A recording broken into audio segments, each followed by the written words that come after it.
আলহামদুলিল্লাহ রব্বানা লাকাল হামদ হামদান কাসীরান তাইয়িবান মুবারাকান ফি।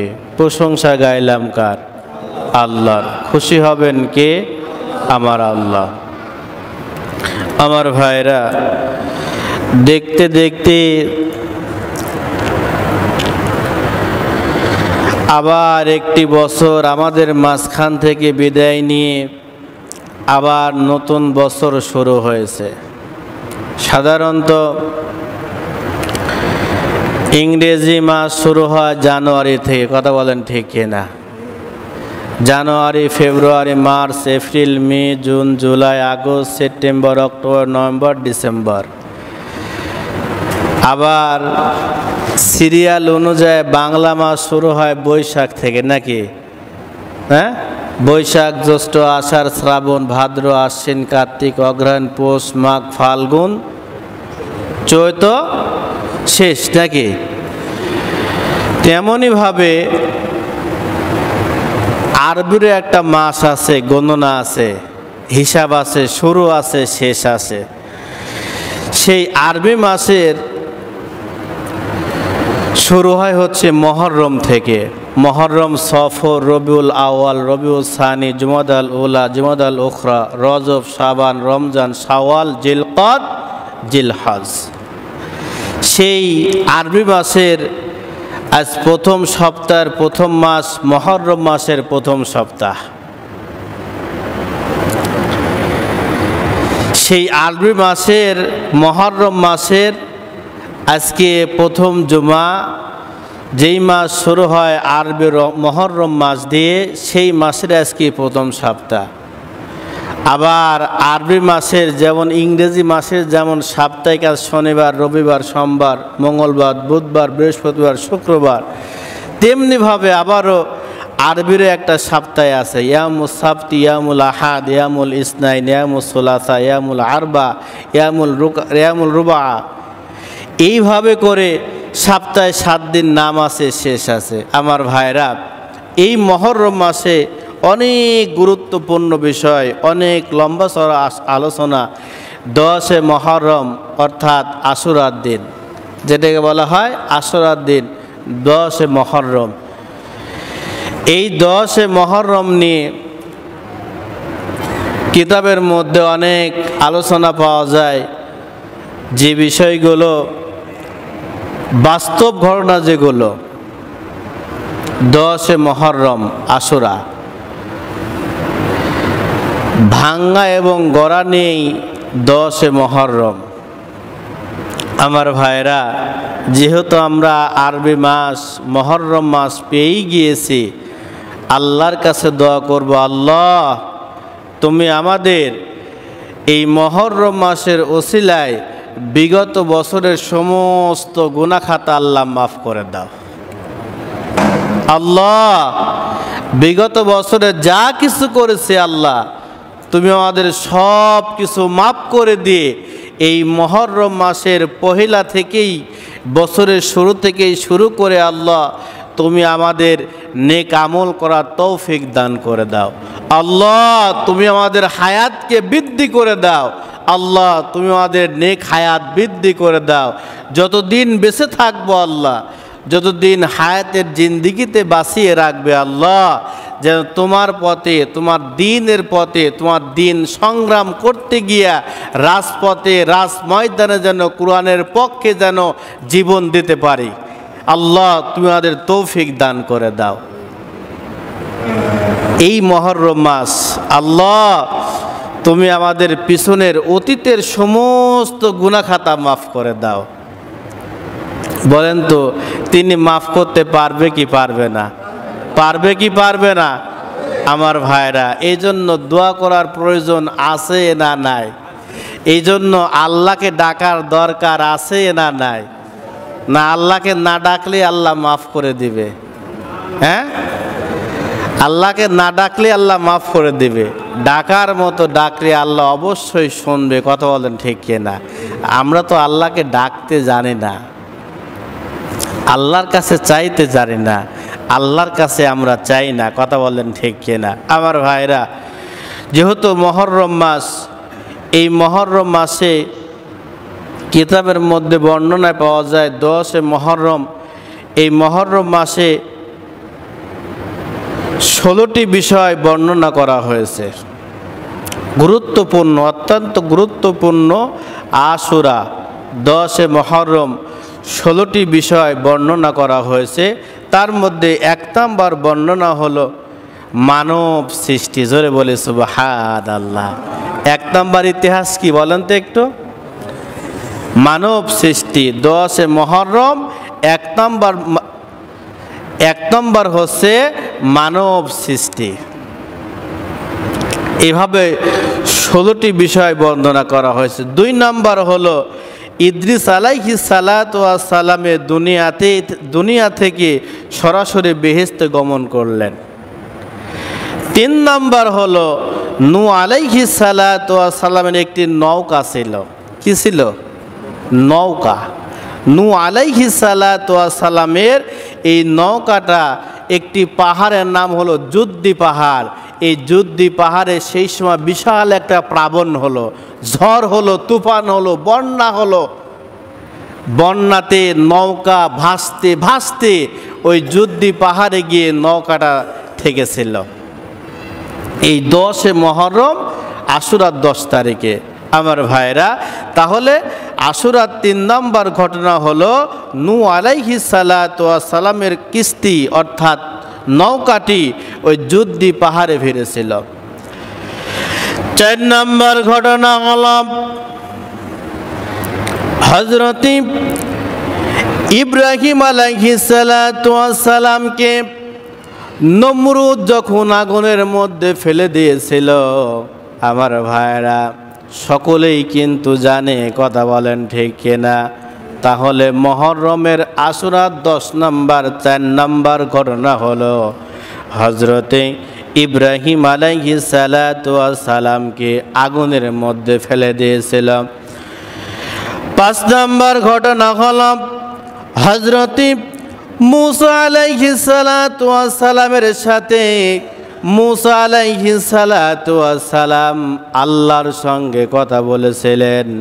6 নম্বর হলো হযরতে মূসা আলাইহিস সালাতু ওয়াস সালাম তাওরাত কিতাব প্রাপ্ত হলেন। জোরে বলি সুবহানাল্লাহ। 7 নম্বর হলো হযরতে ইউনূস আলাইহিস সালাতু ওয়াস সালাম মাছের পেট থেকে মুক্তি লাভ করলেন। আমার ভাইরা এই 10 মহররম ভাঙ্গা এবং গরানি 10 মহররম অর্থাৎ আশুরার দিন। ধরে বলি আল্লাহু আকবার। এই 10 মহররমে 8 নম্বর ঘটনা হলো পয়গম্বর মূসা আলাইহিস সালাতু ওয়াস সালাম নীল নদ পার দিয়েছিলেন। আমার ভাইরা যখন কাফের বেঈমান যখন পয়গম্বর মূসা আলাইহিস সালাতু ওয়াস সালামকে যখন তাড়া করেছিলেন, মূসা আলাইহিস সালাতু ওয়াস সালাম নীল নদ পাড়ি দিয়েছিলেন। জোরে বলি সুবহানাল্লাহ। 9 নম্বর ঘটনা হলো হযরত দাউদ আলাইহিস সালাতু ওয়াস সালাম রাজত্ব লাভ করলেন।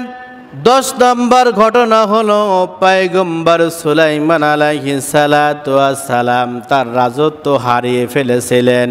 এই রাজত্ব হারানোর পর 10 মুহররম আবার সুলাইমান আলাইহিস সালাতু ওয়াস সালাম রাজত্ব ফিরে পেয়েছিলেন। 11 নম্বর হলো ঈসা আলাইহিস সালাতু ওয়াস সালাম চতুর্থ আসমানে গমন করলেন। 12 নম্বর হলো আমার ভাইরা ইনজিল ঈসা আলাইহিস সালাতু ওয়াস সালাম চতুর্থ আসমানে গমন করলেন। আমার ভাইরা 13 নম্বর হলো আইয়ুব আলাইহিস সালাতু ওয়াস সালাম রোগ থেকে মুক্তি লাভ করলেন। জোরে বলি সুবহানাল্লাহ। আইয়ুব আলাইহিস সালাতু ওয়াস সালাম 1 বছর 2 বছর নয়, আল্লাহ রাব্বুল আলামিন আইয়ুব আলাইহিস সালাতু ওয়াস সালামকে দীর্ঘ 18টা বছর অসুস্থ অবস্থায় রেখেছিলেন, রোগ অবস্থায় রেখেছিলেন। 1 বছর 2 বছর নয়, দীর্ঘ 18টা বছর। কুষ্ঠরোগ, শরীর পচা, দুর্গন্ধময় সমাজের মধ্যে মানুষ বসবাস করতে পারছে না। মানুষ সিদ্ধান্ত নিল আইয়ুব আলাইহিস সালাতু ওয়াস সালামকে এলাকা থেকে, সমাজ থেকে বের করে দাও, জঙ্গলে পাঠায় দাও। কারণ তার শরীরের দুর্গন্ধ, এই পচা দুর্গন্ধ শরীরের এলাকার মধ্যে ছড়িয়ে পড়ছে, মানুষ বসবাস করতে পারবে না। আইয়ুবকে এই এলাকা থেকে জঙ্গলে পাঠায় দাও, এলাকা থেকে বের করে দাও। আমার ভাইরা, আইয়ুব আলাইহিস সালাতু ওয়াস সালাম দীর্ঘ 18টা বছর অসুস্থ অবস্থায় জঙ্গলে পড়েছিলেন। সে কিন্তু গরিব না, অসহায় না, অর্থ সম্পত্তি টাকা পয়সা সব কিছু ছিল। তারপরেও ওই সময় ওই দুর্গত অবস্থায় সব ছেড়ে দিয়ে একটাই তার স্ত্রী সঙ্গীর সাথে ছিল, ছোট স্ত্রীর নাম হলো রহিমা। এই রহিমাই শেষ সময় আইয়ুব আলাইহিস সালাতু ওয়াস সালামের রোগ শুরু থেকে রোগ শেষ পর্যন্ত স্ত্রী রহিমা তাকে ভিক্ষা করে, মানুষের বাড়িতে কাজ করে করে, জঙ্গলে থেকে আইয়ুব আলাইহিস সালাতু ওয়াস সালামের সেবা যত্ন করে দীর্ঘ 18টা বছর পর আইয়ুব আলাইহিস সালাতু ওয়াস সালাম আল্লাহর কাছে দোয়া করলেন। সেই দোয়া কবুল করে রোগ মুক্ত করলেন। 18টা দিন লয়, 18টা মাসও লয়, 18টা বছর পর। কয় বছর পর? আর আমরা একদিন অসুস্থ হলেই পাগল হয়ে যায়, একদিন জ্বর হলেই পাগল হয়ে যায়, একদিন মাথা ব্যথা হলেই 2 ঘন্টা মাথা ব্যথা হলে আমরা পাগল হয়ে যাই। কথা কন ঠিক কিনা আমার ভাইরা? তাহলে মুহররমের 1 নম্বর ঘটনা কি বললাম? মানব সৃষ্টি। কি সৃষ্টি? এই যে আদম আলাইহিস সালাতু ওয়াস সালামকে আল্লাহ রাব্বুল আলামিন দুনিয়াতে পাঠাইলেন। জোরে বলি সুবহানাল্লাহ। এই 1 নম্বর হলো মানব সৃষ্টি। আদমকে দুনিয়াতে পাঠালেন, আদমকে সৃষ্টি করবেন কিভাবে, এই কথা সুন্দর করে আল্লাহ রাব্বুল আলামিন সুন্দর করে বর্ণনা করতেছেন। আমার ভাইরা, আল্লাহ রাব্বুল আলামিন আদম সৃষ্টি করলেন, মানব সৃষ্টি করবেন কিভাবে? মানব সৃষ্টি করলেন, আদম সৃষ্টি করবেন। আল্লাহ রাব্বুল আলামিন আদম আলাইহিস সালাতু ওয়াস সালামকে মাটি দ্বারা সৃষ্টি করেছেন। জোরে বলে সুবহানাল্লাহ। হযরতে আব্দুল্লাহ ইবনে আব্বাস রাদিয়াল্লাহু আনহু থেকে বর্ণিত, তিনি বলেন বিশ্বনবী সাল্লাল্লাহু আলাইহি ওয়াসাল্লাম বলেছেন, আল্লাহ তাআলা আদিমানব হযরতে আদম আলাইহিস সালাতু ওয়াস সালামকে দুনিয়ার বিভিন্ন জায়গার মাটি দ্বারা সৃষ্টি করলেন। জোরে বলে সুবহানাল্লাহ। আল্লাহ রাব্বুল আলামিন আদম আলাইহিস সালাতু ওয়াস সালামকে বিভিন্ন মাটি দ্বারা সৃষ্টি করলেন। কাবা ঘরের মাটি দ্বারা মাথা সৃষ্টি করলেন, পাক ভারতের মাটি দ্বারা পেট এবং পিঠ সৃষ্টি করলেন, দুনিয়ার পূর্ব সীমান্তের মাটি দ্বারা 2 হাত এবং পশ্চিম সীমান্তের মাটি দ্বারা পাও সৃষ্টি করলেন। আমার ভাইরা, আর এক বর্ণনায় আছে বাইতুল মুকাদ্দাসের মাটি দ্বারা হযরতে আদম আলাইহিস সালাতু ওয়াস সালামের মাথা তৈরি করলেন। জোরে বলে সুবহানাল্লাহ। বেহেশতের মাটি দ্বারা মুখমণ্ডল, পাক ভারতের মাটি দ্বারা দন্দন। আমার ভাইরা, পবিত্র কাবার মাটি দ্বারা হাত সৃষ্টি করলেন। মাটি নিও না আমার ভাইরা। জিবরাইল আলাইহিস সালাতু ওয়াস সালাম আল্লাহর কসম শুনে মনটা নরম হয়ে যায়। আল্লাহর কাছে ফেরত গেলেন, ফিরে গিয়ে বলতেছেন আল্লাহ। আল্লাহ প্রশ্ন করলেন, জিবরাইল কই মাটি? জিব্রাইল বলতেছে গো রব, মাটি তো আনতে পারলাম না, কেন কি হয়েছে? বলতেছে তোমার নামে কসম দেওয়ার কারণেই আমি আর মাটি আনতে পারলাম না। আমার ভাইরা, জিব্রাইল মাটি আনতে অক্ষম। এমন একটা সময় জিব্রাইল যখন অক্ষম হয়ে গেলেন, আল্লাহ রাব্বুল আলামিন 2 নাম্বার ফেরেশতা মিকাইলকে পাঠায় দিলেন, মিকাইল যাও মাটি নিয়ে আসো। মিকাইল আলাইহিস সালাতু ওয়াস সালাম মাটি আনতে চলে গেলেন। আবার যখন জমিনে হাত মারলেন, হাত মারার সঙ্গে সঙ্গেই মাটি বলতেছেন, ভাই মিকাইল, আল্লাহর কসম করে বলতেছি আমার বুক থেকে তুই মাটি নিও না। মিকাইল চলে গেলেন, মাটি পালেন না। মিকাইল যখন ফেরত গেলেন, আমার রব ডেকে বলতেছেন, মিকাইল কই মাটি নিয়ে আসছো, দাও। মিকাইল আলাইহিস সালাতু ওয়াস সালাম বলতেছেন, ওগো রব, মাটি তো আনতে গিয়েছিলাম, কিন্তু আপনার নামে কসম দেওয়ার কারণে আমি মাটি আনতে পারি নাই, ফেরত আসলাম। আমার ভাইরা, 3 নাম্বার ফেরেশতা ইসরাফিল আলাইহিস সালাতু ওয়াস সালামকে আল্লাহ অর্ডার করলেন, নির্দেশ করে দিলেন, পাঠায় দিলেন। ইসরাফিল আলাইহিস সালাতু ওয়াস সালাম নির্দিষ্ট জায়গায় চলে গেলেন। মাটি আনতে গিয়ে যখন মাটিতে হাত মারলেন, একই অবস্থা। আল্লাহর কসম দেওয়ার কারণেই ইসরাফিল আলাইহিস সালাতু ওয়াস সালাম মাটি আনতে পারলেন না, ফেরত চলে গেলেন। আমার রব ডেকে বললেন, ইসরাফিল কই মাটি দাও। ইসরাফিল আলাইহিস সালাতু ওয়াস সালাম বললেন, ওগো মালিক, মাটি তো আনতে পারে নাই, মাটিতে হাত দেওয়ার সঙ্গে সঙ্গে আপনার নামে কসম দেওয়ার কারণে আমি আর মাটি আনতে পারলাম না, ফেরত চলে আসলাম। 4 নাম্বার ফেরেশতা মালাকুল মউত আজরাইল ফেরেশতাকে অর্ডার করলেন, ওগো আজরাইল যাও, নির্দিষ্ট জায়গায় পাঠায় দিলেন। আজরাইল আলাইহিস সালাতু ওয়াস সালাম চলে গেলেন, যাই মাটিতে যখন হাত মারলেন, হাত মারার সঙ্গে সঙ্গে মাটি আল্লাহর নামে কসম দিলেন, ও ভাই আজরাইল, আল্লাহর নামে কসম দে বলতেছি গো ভাই, আমার বুক থেকে তুমি মাটি নিও না। আজরাইল এক থাপা দিয়েই মাটি হাতে করলেন। আমার ভাইয়েরা, সঙ্গে সঙ্গে আজরাইল বলতেছেন, মাটি তুমি যেই আল্লাহর নামে কসম দিতেছো, ওই আল্লাহ আমাকে অর্ডার করেছে তোমার কথা মানতে গিয়ে আমি আল্লাহর কথা অমান্য করতে পারবো না।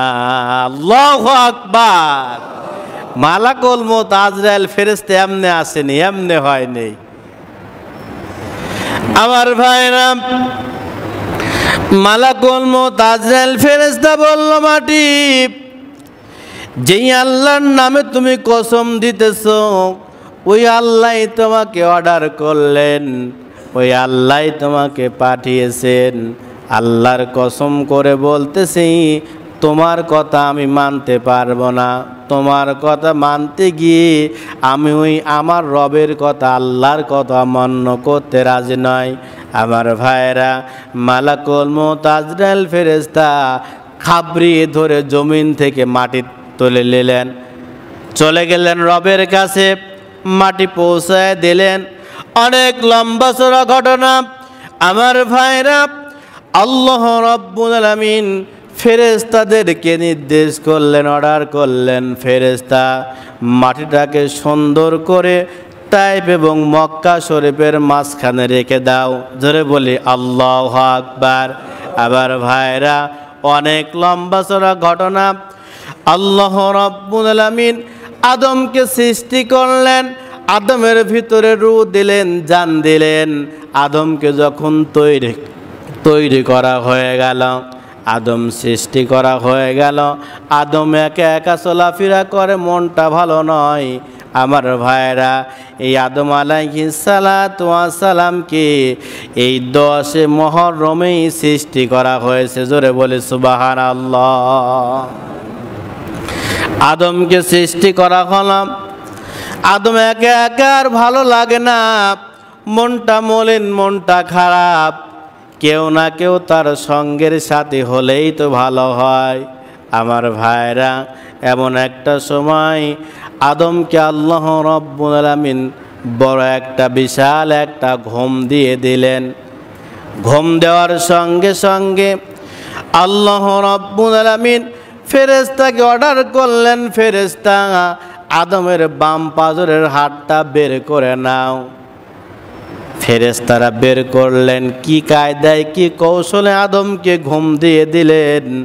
আমার ভাইরা, আদমকে ঘুম দেওয়ার সঙ্গে সঙ্গে ফেরেশতারা বাম পাজরের হাড়টা বের করে নিলেন, আল্লাহর কাছে জমা দিলেন।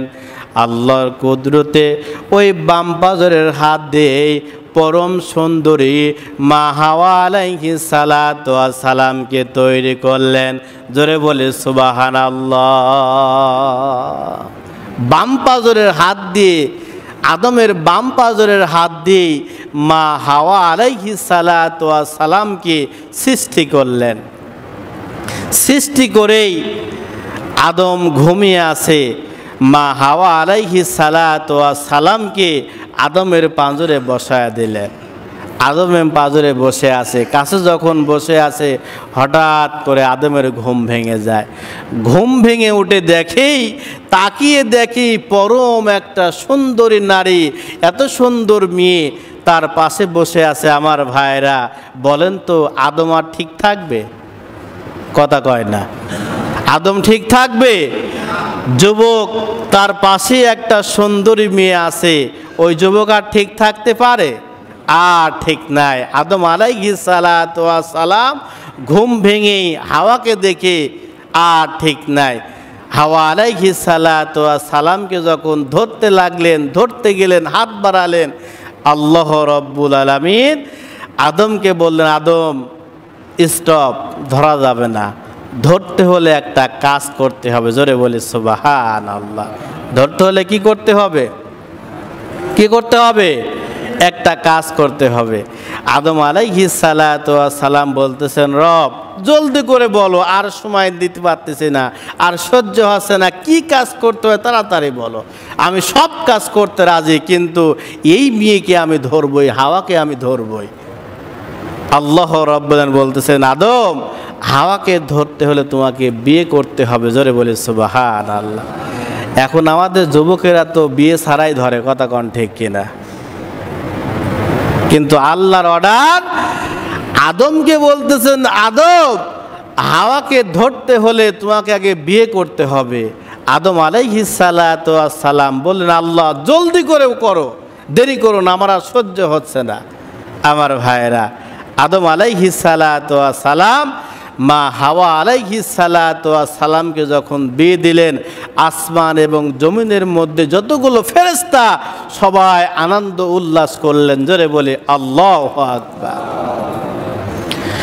আমার ভাইরা, বিশাল ইতিহাস, লম্বা চড়া ঘটনা। হযরত আদম আলাইহিস সালাতু ওয়াস সালামকে হাওয়া আলাইহিস সালাতু ওয়াস সালামকে যখন বিয়ে দিয়ে দিলেন, আমার ভাইরা, এমন একটা সময় আদম আলাইহিস সালাতু ওয়াস সালাম হাওয়াকে কাছে পাওয়ার জন্য আকৃষ্ট করতেছেন। আমার ভাইরা, এমন একটা সময় আল্লাহ রাব্বুল আলামিন আদমকে বলতেছেন, আদম রে থামো, আর একটু পরে। কেন, কি হয়েছে? বলতেছে, হাওয়াকে ধরতে হলে তোমাকে আগে হাওয়ার মহরণা আগে তোমাকে পরিশোধ করতে হবে, পরিশোধ না করলে তুমি হাওয়াকে ধরতে পারবা। কথা কর, মোহর আগে তোমাকে পরিশোধ করতে হবে, মোহর পরিশোধ না করে তুমি হাওয়াকে স্পষ্ট করতে পারবা না। এখন তো সমাজের মধ্যে মোহর পরিশোধ ইনশাআল্লাহ, কথা কোন ঠিক কিনা? হ্যাঁ, আল্লাহর অর্ডার, আল্লাহর নির্দেশ আদমকে বলতেছে, আদম, হাওয়াকে ধরতে হলে, কাছে পাইতে হলে তোমাকে আগে হাওয়ার মহর পরিশোধ করতে হবে। আদম আলাইহিস সালাতু ওয়াস সালাম বলতেছে, আল্লাহ, আসমান জমিন সব তো তোমার, আমার তো কোনো কিছুই আমার কাছে নাই, আমি মহরনা কেমনি করে পরিশোধ করব, কিছুই তো আমার নাই। রব বলতেছে, আদম, হাওয়ার মহরনা পরিশোধ করতে গিয়ে তোমাকে কোনো কিছু করতে হবে না, তুমি বিশ্ব নবীর উপর 10 বার দুরূদ পাঠ করো, আল্লাহর নবীর কাছে দুরূদটা পাঠায় দাও, এই 10 বার দুরূদই হলো হাওয়ার মহরনা শোধ। ধরে বলে সুবহানাল্লাহ। এখন যদি এই কায়দায় থাকতো 10 বার দুরূদ পড়লেই মহরনা শেষ, তাহলে তো বিয়ের হিরিক লাগতো, কথা কোন ঠিক কিনা? কারণ 10 বার দুরূদ পড়লেই যদি মহরনা শোধ হয়ে যায়, টেনশন কি? বিয়ে করবো আর ছাড়বো, টেনশন তো নাই, মহরনা পরিশোধ, কথা কোন ঠিক কিনা? আদম আলাইহিস সালাতু ওয়াস সালাম 10 বার দুরূদ পাঠ করলেন, বিশ্ব নবীর উপর দুরূদ পাঠ করলেন, হাওয়ার মহরনা পরিশোধ করলেন। আমার ভাইরা, এরপর জীবনযাপন শুরু হয়ে গেল। কি হলো? আল্লাহ রাব্বুল আলামিন বলতেছেন, আদম রে শুনে রাখো, ওয়াইযা কুলনা লিল মালাইকাতি ইসজুদু লিআদামা ফাসাজাদু ইল্লা ইবলিস আবা ওয়াস্তাকবারা وكان من الكافرين وقلنا يا آدم اسكن أنت وزوجك الجنة وكلا منها رغدا حيث شئتما ولا تقربا هذه الشجرة ফাতাকুনা মিনাজ জালিমিন। জোরে বলে আল্লাহু আকবার। আল্লাহ রাব্বুল আলামিন আদম এবং হাওয়ার যখন বিয়ে দিয়ে দিলেন, বিয়ে হয়ে গেল, হয়ে যাওয়ার সঙ্গে সঙ্গে আল্লাহ রাব্বুল আলামিন বলতেছেন, আদম রে, বিয়ে যেহেতু করলা, এবার কোথায় যাবা? এই কথা আল্লাহ রাব্বুল আলামিন কোরআনের মধ্যে রেকর্ড করলেন। সুন্দর করে আদমকে জানায় দিলেন, আদম রে, তোমার এবং হাওয়ার যখন বিয়ে হয়ে গেল, তোমরা যাবে কোথায়? আল্লাহ রাব্বুল আলামিন বলতেছেন, নকুলনা ইয়া আদম ইয়া আদম উসকুন আনতা ওয়া জাওজুকাল জান্নাত। আদম রে, বিয়ে যেহেতু করেছো, হাওয়াকে নিয়ে তুমি এবার জান্নাতে চলে যাও।